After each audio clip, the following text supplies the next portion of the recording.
Side risk to this opening. There's no safety net. You know, there's no margin of error. It's kind of like the matador in the bull ring, where if the matador makes one false move, he's dead. But if he doesn't make any false moves, the bull's dead. You know, so that's what it really boils down to. You have to make no false moves in this opening, and the best way to play it is the way Morphy played it. Now, Wilson lost all 5 games and never sacrificed anything. And Atwood came crashing through in all those weak squares. In one game, he actually sacrificed his queen to come crashing through. And Wilson just couldn't defend all the weak squares. Morphy, in all 5 games that he played, and he had 3 wins and 2 draws, 2 of those games were so well played that they wound up in a book called 40 Morphy Masterpieces, which tells you the high quality level of the games that Morphy played in this opening. But in all 5 games, Morphy sacrificed material. And sometimes you say to yourself, why? You know, and it took me a year and a half to figure out why. Because I was -4 after 18 months, and I sat down and looked at those games and I said, you know what I'm doing wrong? I'm getting a good opening, and my own Steinitzian training is killing me. I'm trying to consolidate.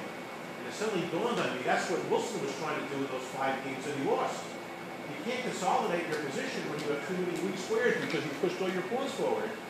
And then I finally figured out that's why Morphy sacked material in all 5 games. He knew, he understood that when you play this opening, you don't count material, you count tempos. You know, and there's some chess players that I've spoken to in the last 22 and a half years and have said, Jim, I can never play that opening. Whenever I'm down material, I get nervous. I can't relax until I get my material back. Well, you can't play the Philidor game. If that's your temperament, this is a fighting, chess is a war game, you know, chess is a war game, and the Philidor counter gambit, it's like a barroom brawl, you know, or maybe a street fight. It's, you know, one tactical shot after another. It's not Steinitzian chess, and, you know, and you can't really fault Philidor for that because when Philidor died, Steinitz hadn't even been born yet. Steinitz wasn't born until more than 40 years later, so it's not Philidor's fault that he, you know, didn't follow Steinitz's general principles. Now, let's just take a look at, there's 4 key variations in the Philidor counter gambit, and we're not going to have time to go into much depth. But just let me show you this one game that Morphy won with it. Now, you can see already that Barnes is going to win an exchange. This knight's in a bad place. All right, so Morphy's down in exchange, but that knight cannot be on a worse square. I mean, that's one of the 4 worst squares on the board for a knight. And so Morphy just simply goes about his development. He brings out a knight. Actually, it's White's move here. White goes here to guard that pawn. Morphy brings out his knight. Barnes brings out his knight, hitting the queen. So Morphy winds up with a pawn for the exchange, and it just keeps developing his pieces. You know, Morphy believed in rapid development. That was Morphy's contribution to chess. So much so that he once wrote a monograph on the King's Gambit in which he said this variation in the King's Gambit loses for White unless White is playing at queen-knight odds, in which case it wins for White. He said, now wait a minute. If you have a queen knight, you lose, but if you don't have a queen knight, you win. Well, because you don't have the queen knight, your queen rook develops one tempo faster, and now you have a winning position. So Morphy was all about developing pieces. So, and you can see here he's just going about his development. And at this point, the knight's threatening to come in here, so Barnes goes like that. Morphy brings the knight in, threatening this, and it looks as if White solved all of his problems. You know, the knight is guarding this square. And now the tactical, you know, magic starts. Morphy starts sacrificing pieces left and right. First he sacrifices the bishop. Now he sacrifices the knight. But some of these sacrifices can't be accepted because if Barnes accepts the knight, he gets mated. See, that was the idea of sacking the bishop here, is to take the bishop away from guarding that square. It was a nice deflection maneuver. So at this point, Barnes the only move he can play is he has to give up his queen for the knight. But he has a lot of material for it. He castles. Morphy threatens mate by taking this knight. The bishop comes back. Or if he plays a nice visions look to chase the king to a mating net. And now watch how he just gives away material here. The knight is moving for like the 6th time, I think it is already. He moves again. Or if he just lets him win the bishop. Now he sacrifices his queen. You can't take the queen because if rook takes queen, rook comes down and forces checkmate. But Barnes tries to block the rook by checking with the knight, and Morphy just grabs the knight and Barnes resigns. So the rook is hanging, ridiculous. The queen is hanging, he sacrificed all the other pieces except for the king knight. And how does he do this magic? 9 tempos. Barnes moved his king knight 9 times out of 24 moves. And if you think that was only one game, in 1975, when Jonathan Mestel at the World Junior Championship beat Paul van der Stur and 2 future grandmasters were playing, Jonathan Mestel was black. He won in 33 moves, and van der Stur moved his king knight 8 times. You know, so this is a common theme. Remember in my 60 memorable games where Fischer quotes from Tarrasch in the 2 knights defense, where he says that Tarrasch thought that the move knight to g5 was a duffer's move because you're moving the same piece twice. Well, what would Tarrasch have said about moving the king knight 9 times? I mean, that's unbelievable. You know, you just cannot move the same piece that many times and keep grabbing material. So that's one example of how you have to play the Philidor or counter gambit. You can't count material. You're playing, your pieces are very active, they're better coordinated, and you just have to proactively counterattack.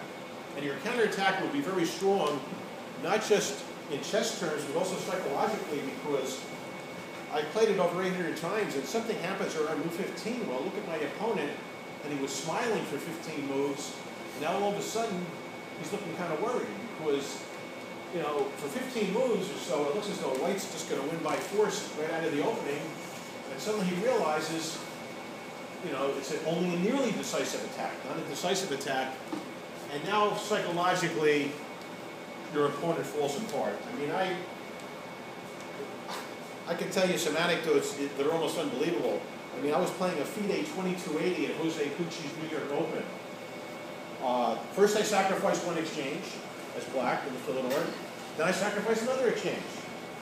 I'm down 2 exchanges, and suddenly my opponent is smiling because, hey, I'm winning this game easy. He suddenly realizes I'm about to force perpetual check with my queen. The only way he can stop it is to swap off queens, but when he does it, my pawn on e3 cannot be stopped from promoting. He'll have to give up a rook for it. So he sits there for 5 minutes, he sits there for 10 minutes, he sits there for 15 minutes, and I'm saying to myself, what is he even thinking about? He has to allow the perpetual, otherwise he loses immediately.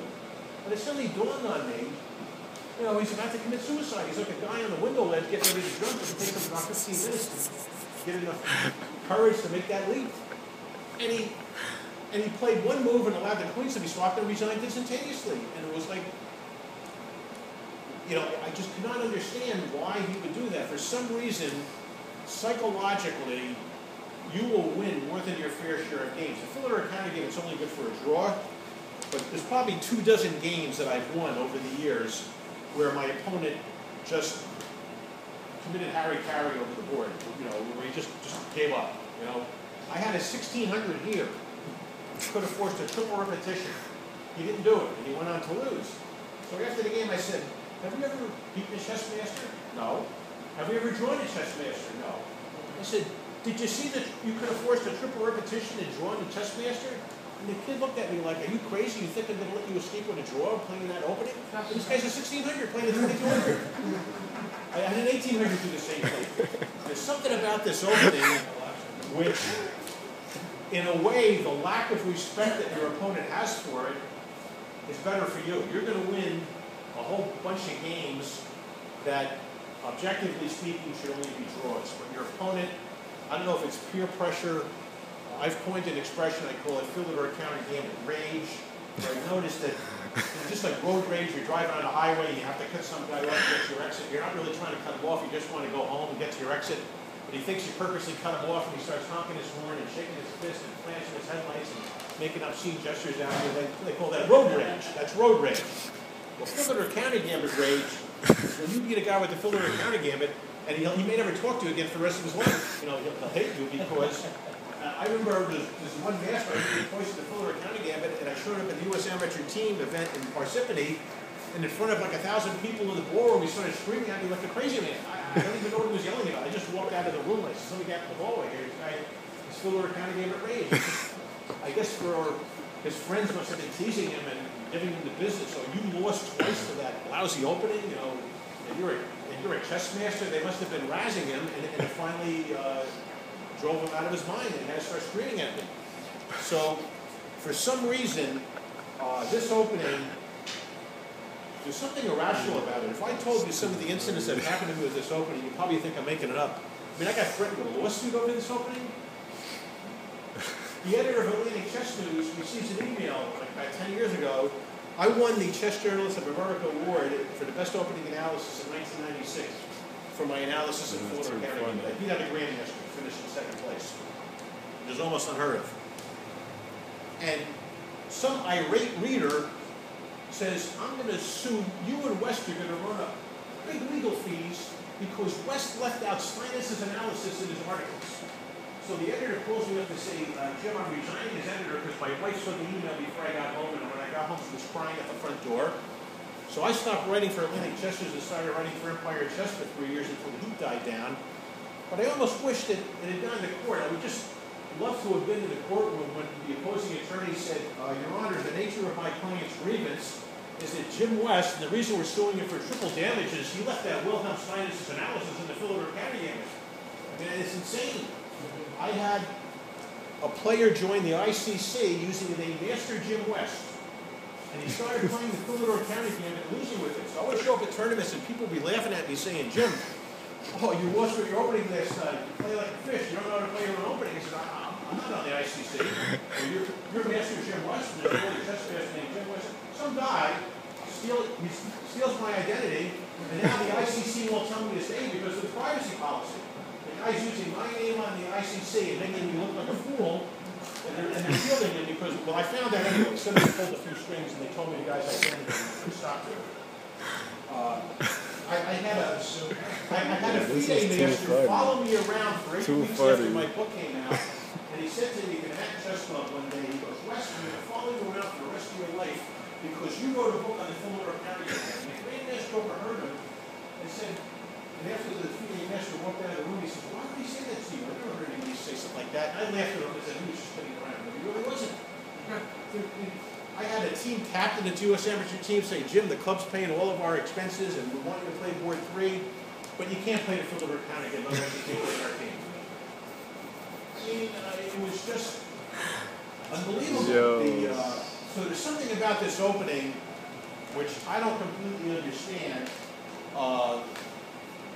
All this irrationality on the part of the critics of it, and maybe by the end of tonight's lecture, you guys can enlighten me as to why I don't have a problem playing this opening. Now, Lev Zilbermitz, who was supposed to be here tonight, but I guess he couldn't make it, he told me he would be here. In the last 4 days alone, he beat a grandmaster on the ICC with the Philidor County Gambit, a Spanish grandmaster in a 5-minute blitz game named Enrique Rodriguez Guerrero.